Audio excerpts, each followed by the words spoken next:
Junior NTR. Sorry, ఇక అలా పిలవకూడదని చెప్పాడు కదూ. ఓకే, యంగ్ టైగర్ ఎన్టీఆర్కి బాలకృష్ణకు మధ్య నిజంగానే గొడవలున్నాయా, లేక తమ లాభం కోసం కొంతమంది వారిరువురి మధ్య కోల్డ్ వార్ క్రియేట్ చేస్తున్నారా? అసలు సంగత నరసింహస్వామికే తెలియాలి గాని ఈ రభసను ఆసరాగా చేసుకుని కొంతమంది పండగ చేసుకుంటున్నారు. బాబాయ్ అబ్బాయి మధ్య మిస్అండర్స్టాండింగ్స్ కు అప్పుడెప్పుడో జరిగిన ఎన్నికలు కారణమని కొంతమంది అంటుండగా, కాదు అంతకు ముందు నుంచే ఫ్యామిలీ వార్ అని ఇంకొందరు అంటున్నారు. సరే, ఎప్పుడు గొడవలు మొదలైనా ఇంకా ఎందుకు కంటిన్యూ అవుతున్నాయన్నదే ప్రశ్న. కానీ ఈ మధ్య కాలంలో సిచ్యువేషన్ చూస్తుంటే బాబాయ్ అబ్బాయిల మధ్య ఏమీ లేదన్నట్టే సీన్ క్రియేట్ అవుతుంది. ఓ ఫంక్షన్లో బాబాయ్ బాలకృష్ణతో గొడవలున్నాయా అని ఎన్టీఆర్ను జగపతి బాబు అడగ్గా అందుకు యంగ్ టైగర్ ఏమన్నాడో తెలుసా? బాబాయ్ నాకు తండ్రి లాంటి వారు, మా మధ్య ఏం గొడవలుంటాయని.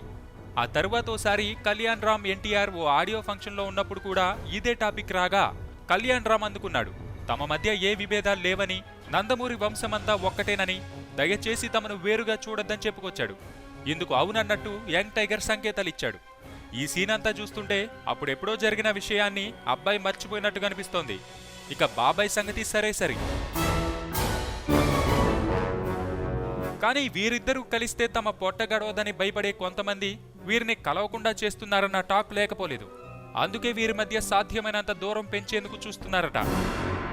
సబ్స్క్రైబ్ చేయడం మర్చిపోకండి. వీలైతే లైక్, కుదిరితే కామెంట్ పెట్టండి. ఇలాంటి ఇంట్రెస్టింగ్ బ్రేకింగ్ బిగ్ న్యూస్ మాకు తెలిసిన వెంటనే మీకు తెలియజేస్తాం. మాతో టచ్ లో ఉండండి.